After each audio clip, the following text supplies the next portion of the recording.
The rain came down in sheets that night, hammering the rusted roof of the old bus station where Valeria Ortiz huddled with her 2 kids.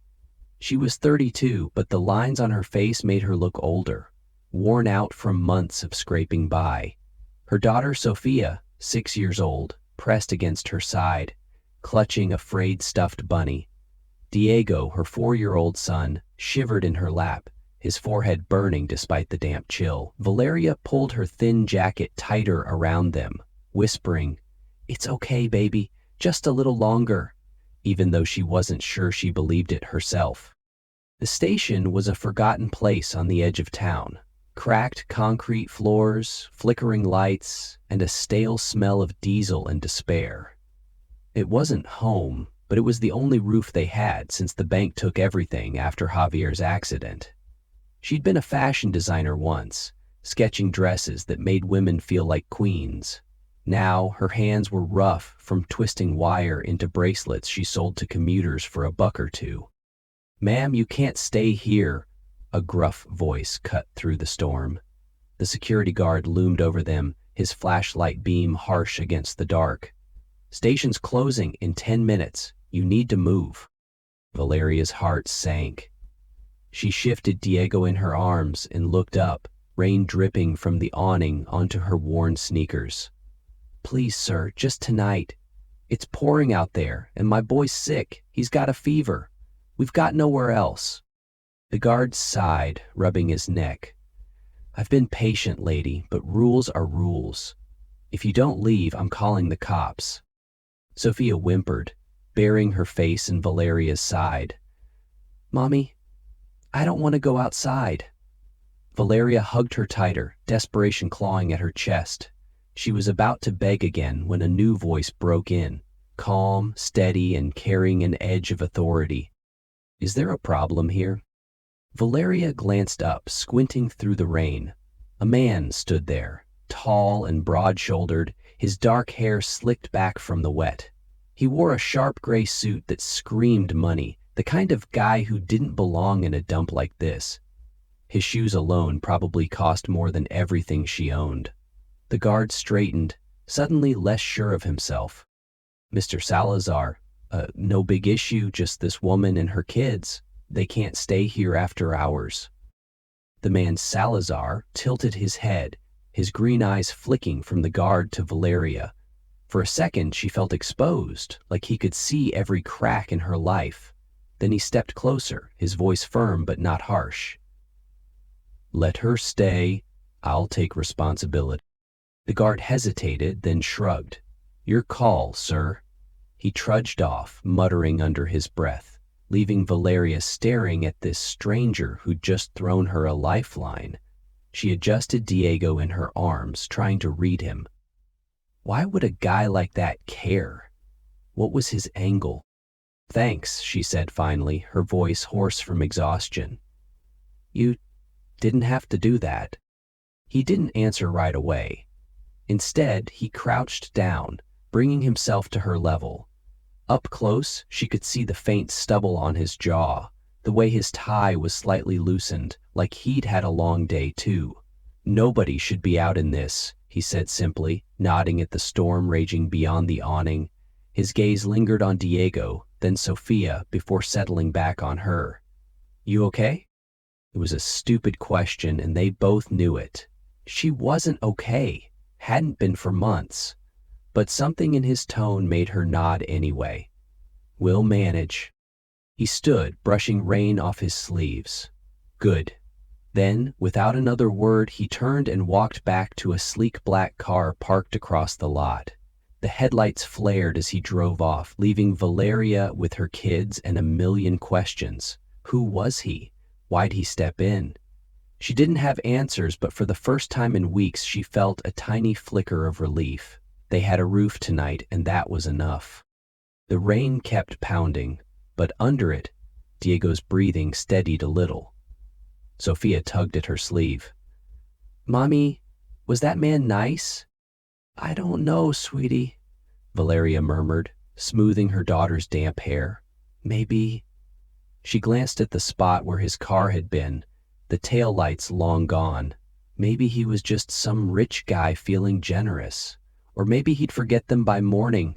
Either way, she wasn't counting on it. She'd learned the hard way that people didn't stick around, not when you had nothing left to give. But as she pulled her kids closer, tucking the jacket around them, she couldn't shake the feeling of his eyes on her. Sharp, steady, like he'd seen something she didn't even see in herself anymore. It unsettled her, and she wasn't sure why. All she knew was that the night wasn't over yet, and somehow she had a hunch this wouldn't be the last time she'd see him. The rain had stopped by morning, leaving the bus station slick and gray under a heavy sky. Valeria sat on a cracked bench, Sophia curled up beside her with her bunny, while Diego played with a stick in a puddle nearby. She watched him splash, his little sneakers soaked through, and felt that familiar ache twist in her chest. He should have been in preschool, not here. Sophia should have been in first grade, learning to read, not dozing on a bench that smelled like cigarette butts. This wasn't the life she'd promised them, or herself. She leaned back, closing her eyes, and let her mind drift to how it used to be. 3 years ago, she'd had a tiny studio downtown, a cramped space with big windows and sketches pinned to every wall. She'd spend nights hunched over her sewing machine, stitching dresses that glittered under runway lights, cocktail gowns, wedding veils, anything that made a woman feel unstoppable. Javier would come home late from the garage, grease on his hands, and flop onto their thrift store couch with a grin. "Don't dig, Val, we're gonna have a whole brand Ortiz designs, you'll see." He'd believe it, and so had she. They weren't rich, but they'd had enough. Enough for Sophia's ballet classes, Diego's toy trucks, and takeout on Fridays. Enough for dreams. Then came the night that broke it all apart. A phone call at 2 a.m., a cop's voice saying car accident and didn't make it. Javier had been driving home from a double shift when a drunk driver swerved into his lane. Just like that, he was gone, and the life they'd built started crumbling. The hospital bills piled up faster than she could breathe. She sold the studio, the car, even her grandmother's gold necklace, anything to keep the creditors off her back. But it wasn't enough. The pandemic hit a year later, and her last clients vanished. The landlord padlocked their apartment 6 months ago, leaving her with 2 kids, a duffel bag, and nowhere to go. That's how they ended up here, at this busted-up station, sleeping on benches and eating whatever she could scrape together. "Mommy, when can I go back to school?" Sophia's small voice pulled her out of the memory. Her daughter's hazel eyes, so much like Javier's, stared up at her, waiting for an answer Valeria didn't have. "Soon, baby," she lied, brushing a strand of hair from Sophia's face. "We just need a little more time."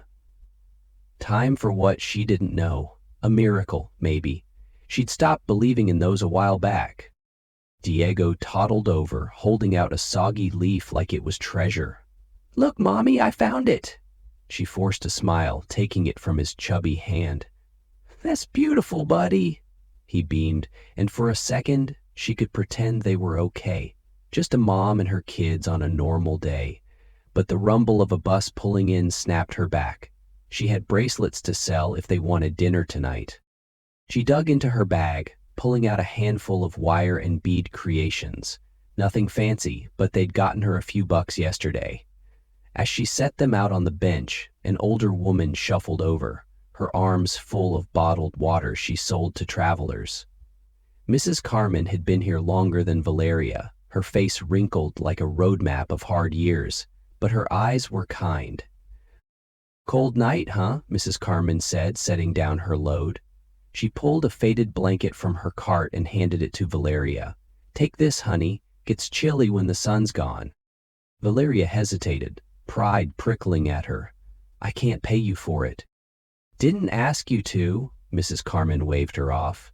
"It's not for sale. It's for keeping those little ones warm. You're doing your best out here."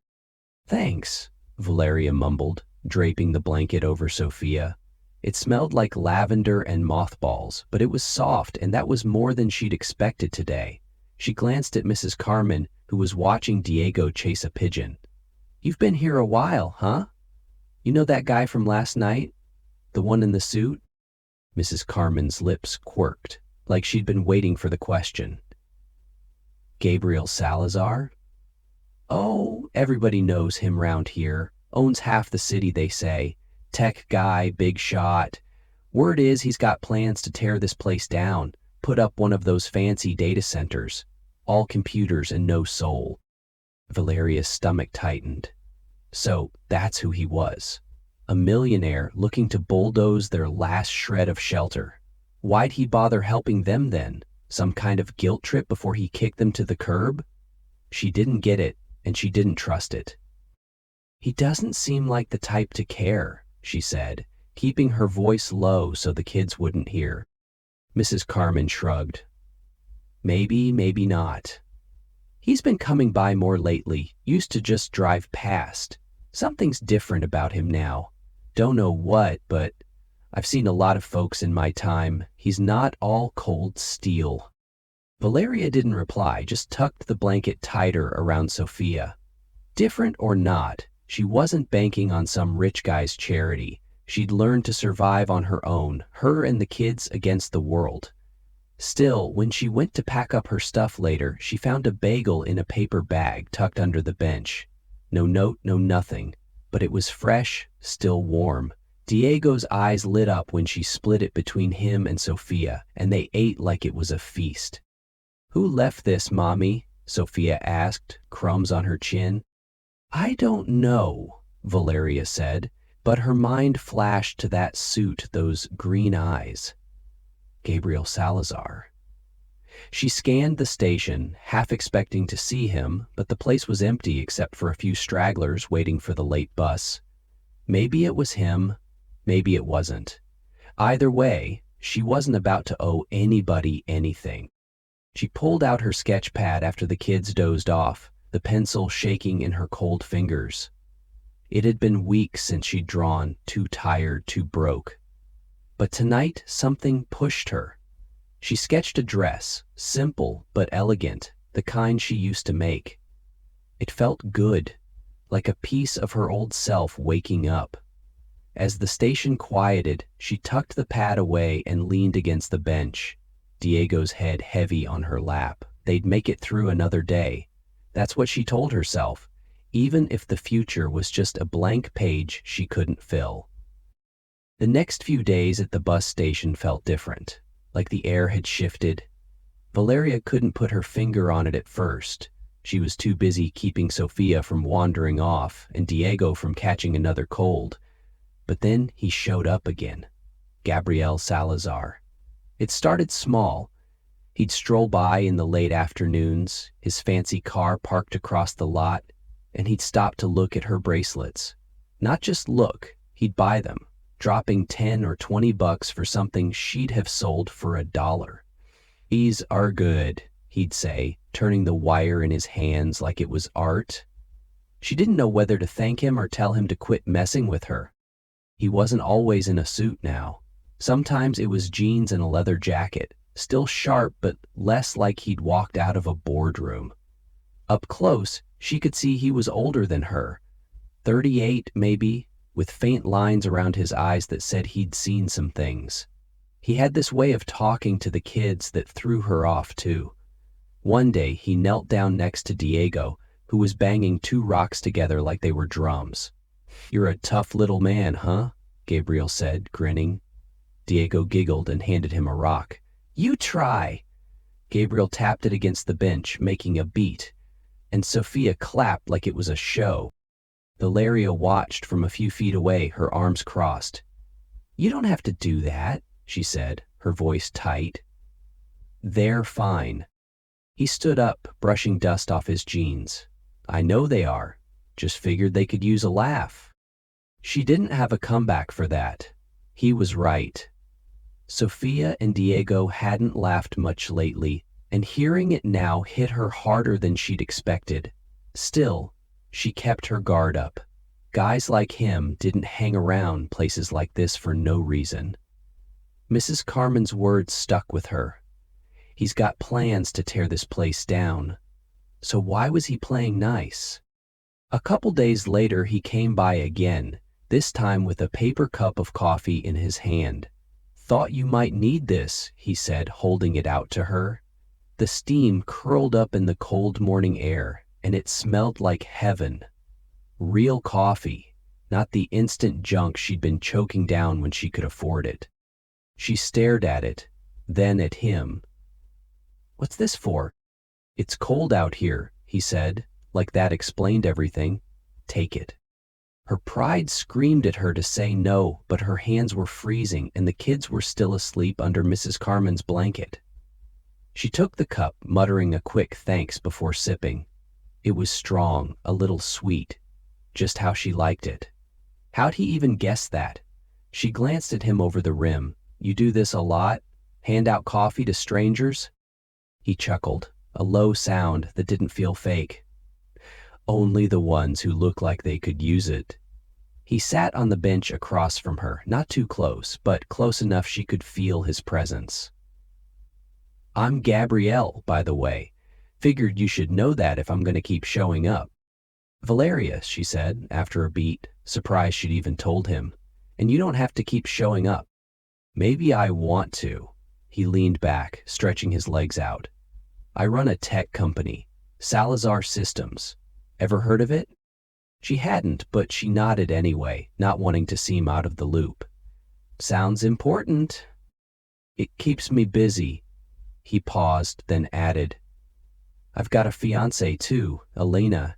She's a lot." Valeria raised an eyebrow. "Why are you telling me this?" "Dunno, guess I just felt like it."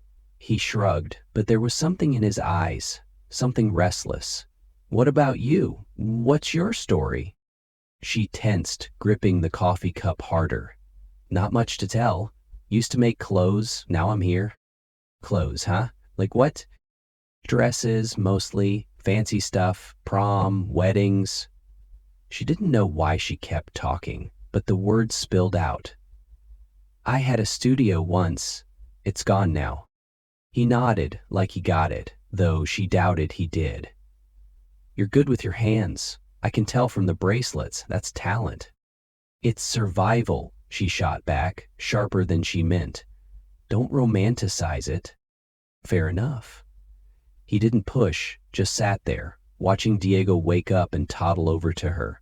She scooped him into her lap, and Gabriel pulled something from his pocket. A tiny toy car, bright red. "Found this in my office. Thought he might like it." Diego's eyes went wide and he grabbed it, zooming it across her knee. "Vroom! Thanks, mister." "Call me Gabriel," he said, smiling. Sophia peeked out from the blanket, curious, and he waved at her. "Got something for you tomorrow, kiddo." Valeria wanted to tell him to stop, that they didn't need his pity, but the way her kids lit up held her back. She settled for a quiet, "You don't have to keep doing this." "I know," he said, standing up. "See you around, Valeria." He walked off, hands in his pockets, leaving her with the coffee and a weird mix of gratitude and suspicion. He kept coming back after that, sometimes with a snack, sometimes just to chat. One afternoon, he bought every bracelet she had, handing her a 50 like it was nothing. "Keep the change," he said when she fumbled for bills. She stared at the cash, enough for a week of food, and felt her throat tighten. It wasn't pity in his eyes, though. It was something else, something she couldn't name. Mrs. Carmen caught her watching him leave one day. "He's not like the other suits, I'll give him that," the old woman said, stacking her water bottles. "Been coming by more since you showed up. Used to just drive through." "He's tearing this place down," Valeria said, keeping her voice low so Sophia wouldn't hear. "That's what you told me." "That's the talk, yeah. Big data center and computers and wires, no room for us." "But, I don't know, honey. He's been asking folks about you. How long you've been here, how you're holding up." Doesn't sound like a guy who's ready to kick you out. Valeria frowned, wrapping her arms around herself. Then what's he after? Beats me. Maybe he's just lonely. Rich folks get that way sometimes. Mrs. Carmen handed her a bottle of water. Keep an eye on him, though. Nice don't always mean safe. That night, after the kids were asleep, Valeria found a pair of tiny sneakers tucked under their bench. Brand new, Diego's size, with a note. For the station's bravest driver. No name, but she knew. She held them, her chest tight. Part of her wanted to throw them back at him, tell him she didn't need his handouts. But Diego's old shoes were falling apart, and she couldn't afford pride right now. She slipped them onto his feet while he slept, whispering, "Guess we've got a guardian angel, huh?" Sophia stirred, blinking up at her. "Is it that nice, man?" "Maybe," Valeria said, smoothing her daughter's hair. "But we're not counting on him, okay? It's just us." She meant it, but as she lay back on the bench, the station quiet around her, she couldn't shake him. Gabriel Salazar, with his easy smile and green eyes that saw too much. He was trouble, she told herself. A rich guy with a fiancée and a wrecking ball headed their way. So why did she keep looking for his car every time a bus rolled in? The days started blending together at the bus station, but Valeria couldn't deny things were shifting. Gabriel's visits weren't random anymore. They were steady, like clockwork. He'd show up with a sandwich for the kids or a sketch pad he found lying around, saying it might help her pass the time. She'd roll her eyes, but take it, her fingers itching to draw again. One evening, he sat down next to her, closer than usual, and pulled out his phone. "I've got something to show you," he said, his voice quieter than she'd heard it before. He swiped to a set of blueprints, digital sketches of a building that looked nothing like the cold data center Mrs. Carmen had warned about. It was warm, open, with big windows and a sign that read, "Lou's Arts Hub." He pointed to a corner. "This'd be your space, a design studio. You could make dresses again, whatever you want, no rent, no catch." Valeria stared at the screen, her breath catching. The station wouldn't be torn down, it'd be transformed. She saw a flicker of her old life in those lines. Fabric rolls, a sewing machine, maybe even a future. "Why?" she asked, her voice barely above a whisper. "Why do this?" Gabriel leaned back, rubbing his jaw. "Because I see you out here, fighting every day for those kids. You've got something real, talent, grit. I don't want it wasted. And honestly," he hesitated, then met her eyes. "I called off my engagement with Elena last week. I was living someone else's life. This feels like mine." Her heart thudded.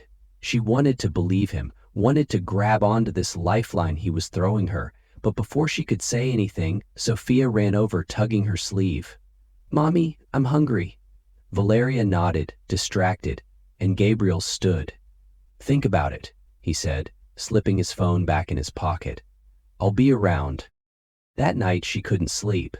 The idea of a studio, of starting over, kept her awake, hope and doubt wrestling in her chest. She was still turning it over the next morning when Mrs. Carmen shuffled up, holding a crumpled newspaper. "You see this yet?" the old woman asked, her face grim.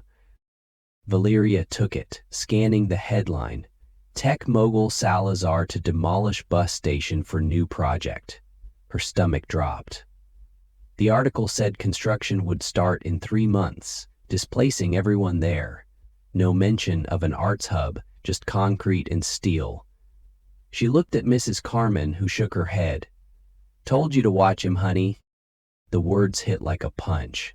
All his talk, the blueprints, the way he'd looked at her, it was a lie.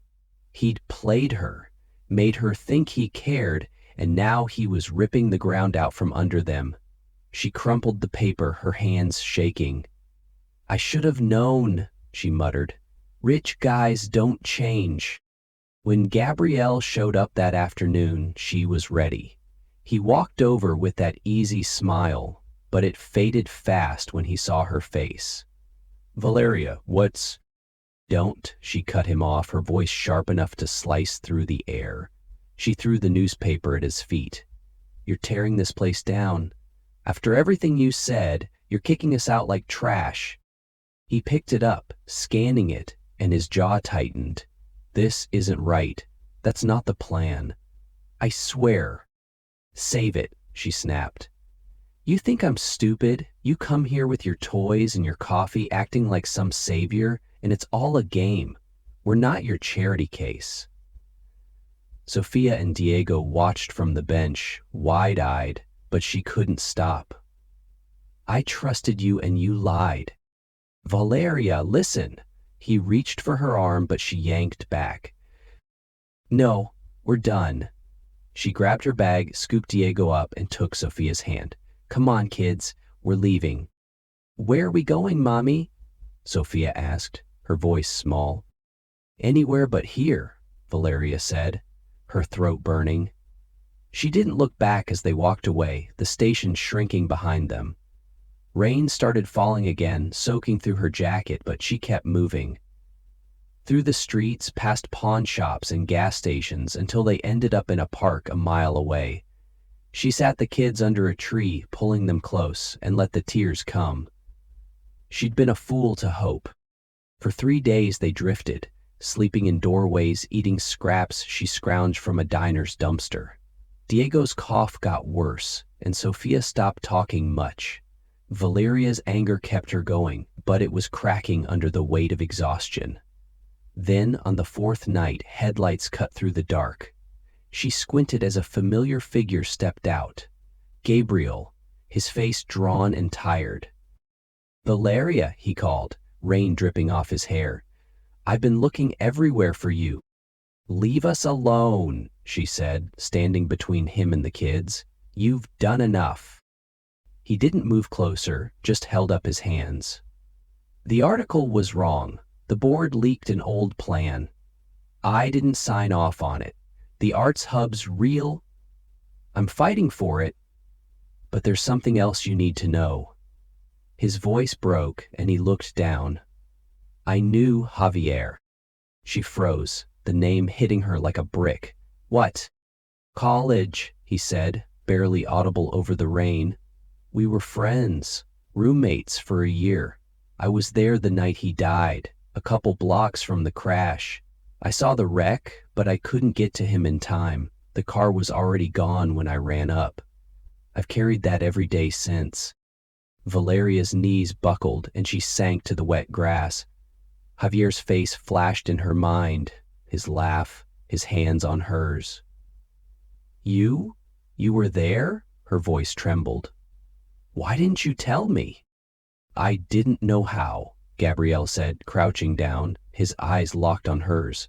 "I didn't even know it was you at first, not until I saw Diego. He's got Javier's smile. When I figured it out, I couldn't walk away. I couldn't save him, Valeria, but I can save you. I want to." She stared at him, rain mixing with the tears on her face.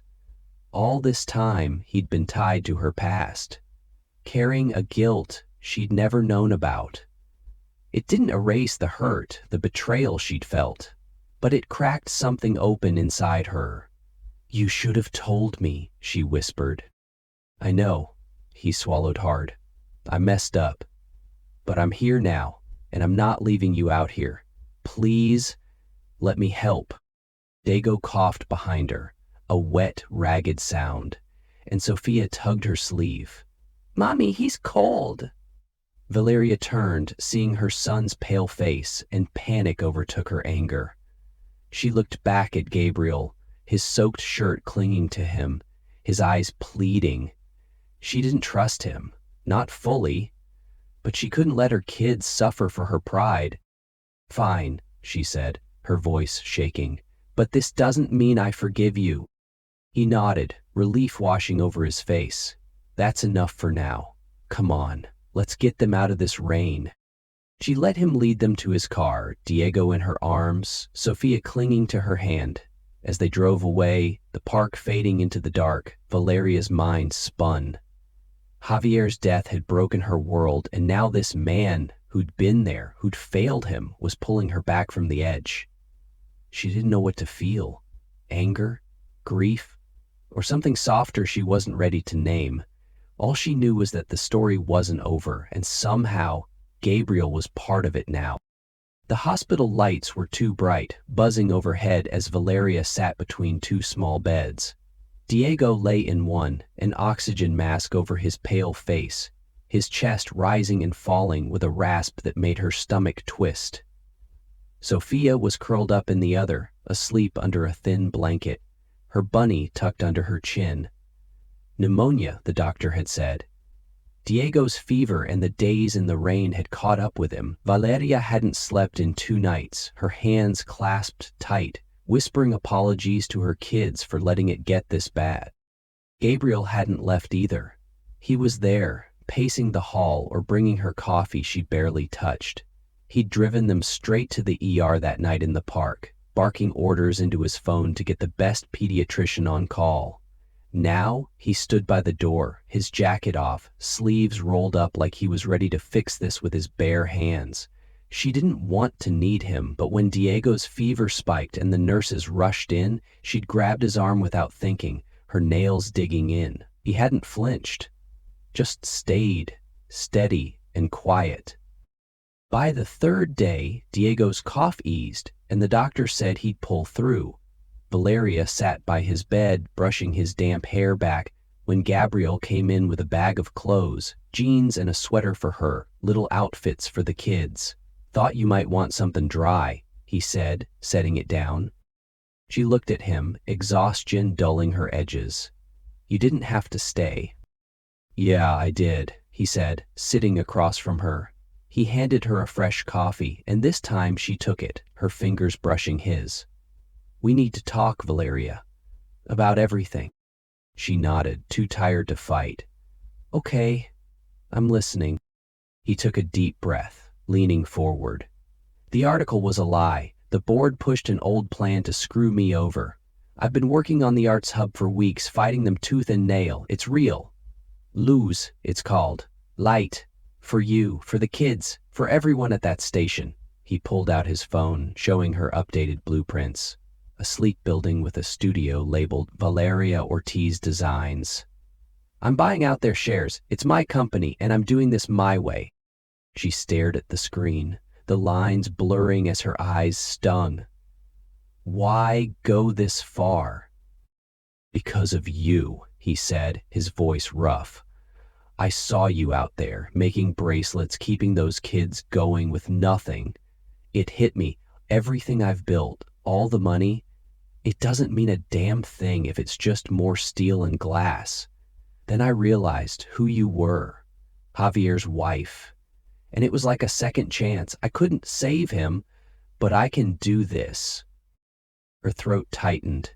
She thought of Javier, his goofy grin, the way he'd hum while fixing engines. "He'd want me to move on," she said, almost to herself. "He'd hate seeing us like this." Gabriel nodded, his eyes soft. "And I want to move forward with you, not out of guilt, because I see you, Valeria. Really see you." She looked away, at Diego's steady breathing, Sophia's tiny snores. "I don't know if I can trust you again."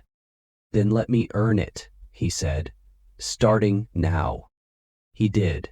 Over the next week, as Diego recovered, Gabriel was there, bringing food, sitting with Sophia while Valeria showered, even reading Diego a car magazine when he woke up. When they were discharged, he didn't take them back to the station. Instead, he drove to a quiet apartment building downtown, unlocking a unit with a view of the city. "It's mine," he said. "Stay here until Luz is ready. No strings." Valeria walked in, the kids running to the couch, and felt something break loose inside her, a weight she'd carried too long. "Okay," she said, her voice soft. "But no more secrets." "None," he promised, holding her gaze. "We're in this together." Months later, Luz opened its doors. The old bus station was gone, replaced by a bright, airy space. Art studios, a cafe, affordable apartments upstairs. Valeria's design studio sat at the heart, her sewing machine humming again. She'd made the kids' outfits for the opening. Sophia in a twirly skirt, Diego in a little vest, and they ran around showing off to Mrs. Carmen, who'd gotten her own flower shop in the hub. Gabriel had fought for it all, buying out the board, facing down lawsuits, pouring his own money in. He'd married Valeria in a small ceremony a month earlier. Just them, the kids, and a judge. No fancy ring, just a simple band she'd designed herself. Now he stood beside her at the opening, his arm around her waist. "Worth it?" he asked, nodding at the crowd. "Every second," she said, leaning into him. Sophia tugged her hand, pointing at a dress on display. "Mommy, you made that," Diego chimed in. "It's so cool." Valeria laughed, the sound lighter than it'd been in years. That night, after the crowd thinned, they sat in the studio, the kids asleep on a pile of fabric scraps. "I got a call today," she said, tracing the edge of a sketch. "A fashion brand in Seattle. They want me to consult. Big project. We'd have to move." Gabrielle grinned, pulling her close. "Then we move. Luz is solid. My team can run it. Wherever you go, we go." She looked at him, at the man who'd walked into her mess and stayed. "You'd leave all this? For you and the kids?" "In a heartbeat." He kissed her forehead. "We'll build more hubs. Seattle, wherever. Light doesn't stop here." A week later, they stood in their new apartment, boxes stacked around them. Seattle sprawled outside the window, all rain and possibility. Sophia and Diego pressed their noses to the glass, giggling about the Space Needle.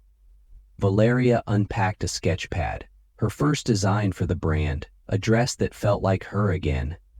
Gabriel came up behind her, resting his chin on her shoulder. "Happy?" "More than I thought I could be," she said, turning to face him. "You brought us light, Gabriel, back when I couldn't see it." He smiled, brushing a strand of hair from her face. "You were the light, Valeria. I just helped you shine." She kissed him, soft and sure, as the kids' laughter filled the room. Downstairs, her phone buzzed, a message from Mrs. Carmen. "Luz is thriving. Keep shining, honey." Valeria set it down, looking out at the city. They'd made it, through the dark, the rain, the pain, and now they were here, together. Seattle was just the start. She'd design again, they'd build again, and somewhere out there, other families like hers would find their own light. It wasn't a fairy tale, it was better. It was real. As Diego zoomed his toy car across the floor and Sophia twirled in her skirt, Valeria squeezed Gabriel's hand. "Ready for this?" "Always," he said, squeezing back. "As long as it's with you." And in that moment, with the city lights flickering outside and her family close, Valeria knew they'd keep going, lighting up the dark, one step at a time.